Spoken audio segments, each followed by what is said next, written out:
Assalamualaikum warahmatullahi wabarakatuh. Alhamdulillah, alhamdulillahilladzi an'ama alaina bini'matil imani wal islam wa bini'mati shalihil badan hatta nahnu najtami'a fi hadzal makan. Al-ayah amma ba'd. Marilah senantiasa kita mengucapkan rasa syukur kita kehadirat Allah Subhanahu wa Ta'ala yang mana telah memberikan rahmat, taufik, hidayah, serta inayahnya kepada kita semua. Sehingga pada kesempatan kali ini, di bulan puasa ini, kita masih diberikan kesehatan jasmani maupun rohani. Amin. Amin. Allahumma amin. Sholatullahi wassalamuhu.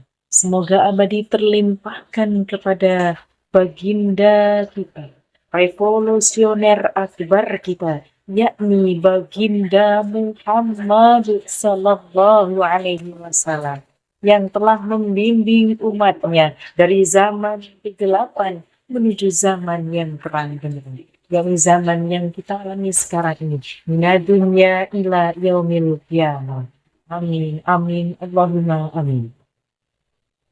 Kepada sahabat-sahabat Fatayat Kabupaten Lampung Tengah dimanapun Anda berada, semoga kita semua selalu diberikan kesehatan, kemurahan rezeki. Amin, amin, ya Rabbal alamin. Pada kesempatan ini izinkan saya, Devi Yunitasari, dari PAC Kecamatan Bumi Ratu Beban akan menyampaikan ngabul dalam kesempatan ini yang berjudul Puasa Melatih Kesabaran. Sahabat-sahabat Fatayat Kabupaten Lampung Tengah. Dalam Al-Quran surat Al-Baqarah ayat 183. A'udzu billahi minasy syaithanir rajim. Bismillahirrahmanirrahim. Ya ayyuhalladzina amanu kutiba alaikumus syiyam kama kutiba alal ladzina min qablikum la'allakum tattaqun. Yang artinya, hai orang-orang yang beriman, diwajibkan atas kamu berpuasa sebagaimana diwajibkan atas orang sebelum kamu agar kamu bertakwa. Quran surat Al-Baqarah ayat 183. Sahabat-sahabat Fatayat dan sahabat-sahabat Fordaf dimanapun Anda berada. Dalam ayat tersebut, kita diperintahkan umat muslim untuk berpuasa dengan memenuhi syarat-syaratnya. Berbicara tentang puasa, di dalamnya pasti ada yang namanya sabar. Kalau berbicara sabar, itu sungguh luas konteksnya. Kita puasa dari terbitnya fajar hingga terbenamnya matahari.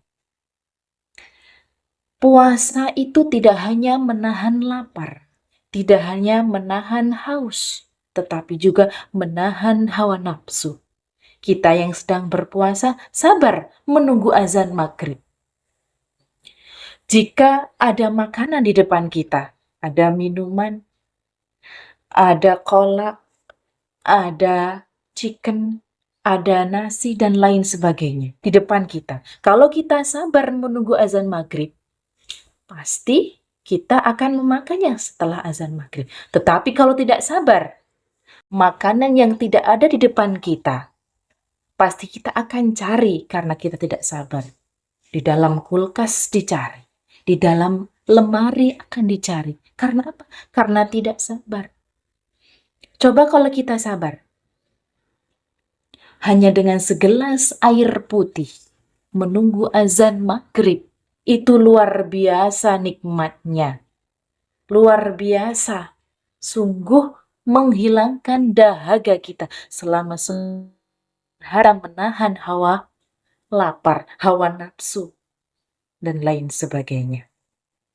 Sahabat-sahabat Fatayat, dimanapun Anda berada, sabar mudah untuk diucapkan, sabar mudah untuk didengarkan, tetapi berat untuk praktiknya.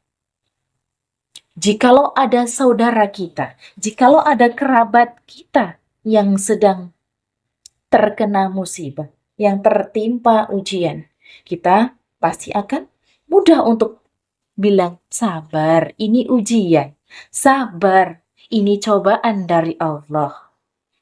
Tetapi prakteknya itu sungguh luar biasa, memerlukan hati yang penuh dengan kesabaran. Sahabat-sahabat Fatayat dan sahabat-sahabat Fordaf dimanapun Anda berada, bahwasanya sabar itu terdapat 3 macam. Yang pertama adalah sabar dalam menghadapi musibah. Yang kedua, sabar menghadapi ketaatan kita kepada Allah. Dan yang ketiga, sabar menghadapi dan meninggalkan kemaksiatan. Sahabat-sahabat Fatayat, yang pertama adalah sabar menghadapi musibah. Sabar menghadapi ujian. Yang namanya hidup di dunia, pasti ada saja cobaannya. Dan cobaan itu masing-masing berbeda dengan manusia yang lainnya. Ada yang diuji dengan keluarganya, dari anaknya, dari istrinya, dari suaminya.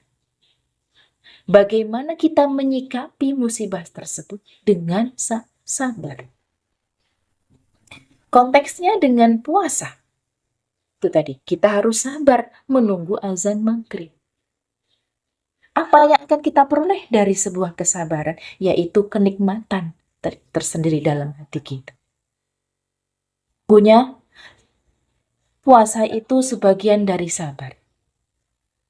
Kemudian yang kedua, sabar dalam menghadapi ketaatan ataupun sabar dalam taat kita kepada Allah.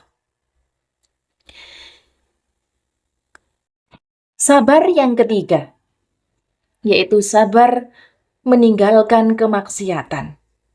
Contohnya, zaman sekarang yang semakin tak canggih teknologinya, HP, smartphone, gadget, semakin canggih. Yang ada dalam genggaman kita dalam sehari-hari. Kegiatan sehari-hari kita tidak tinggal yang namanya HP.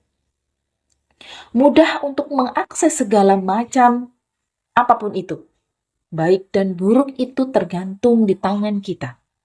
Kalau kita mau searching yang baik-baik, maka akan keluar yang baik-baik. Tapi kalau kita searchingnya yang buruk-buruk, maka yang buruklah yang akan keluar. Apa kemaksiatan? Kemaksiatan mata, kemaksiatan hati. Itu akan tercatat terus-menerus. Karena apa? Kita sering searching yang jelek-jelek. Itu tadi kemaksiatan. Nah, dari itu, kita harus hindari yang namanya maksiat. Sabar. Jika ada notifikasi yang menjurus ke hal-hal yang buruk, kita tinggalkan. Kita hapus notifikasi tersebut. Dalam konteks sabar, itu tadi.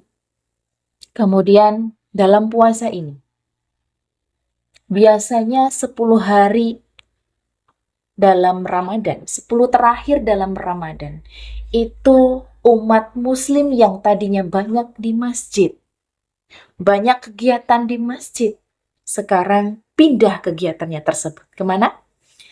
Ada yang ke pasar meramainya, ada yang di mall,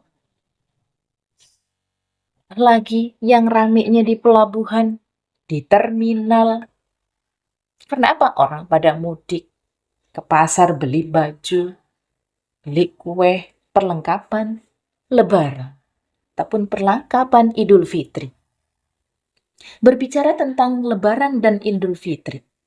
Idul Fitri ini hanya untuk orang-orang yang taat kepada Allah. Karena apa? Idul Fitri kembali ke suci, fitri. Tapi kalau lebaran, siapapun bisa menikmatinya. Orang yang nggak puasa sebulan full pun bisa ikut lebaran. Itu tadi ya. Hanya itu yang dapat saya sampaikan. Semoga menjadi hikmah dalam kita menjalani kehidupan ini, yaitu tentang sabar. Dan semoga Allah memperlebar sabar kita, mempertinggi iman kita kembali kepada Allah Subhanahu wa Ta'ala. Innallaha ma'as sabirin. Cukup sekian dari saya. Apabila banyak kesalahan dan kekurangan, saya mohon maaf yang sebesar-besarnya. Dan kepada Allah saya mohon ampun. Saya akhiri, wallahul muwafiq ila aqwamit thoriq. Tsumma assalamu alaikum warahmatullahi wabarakatuh.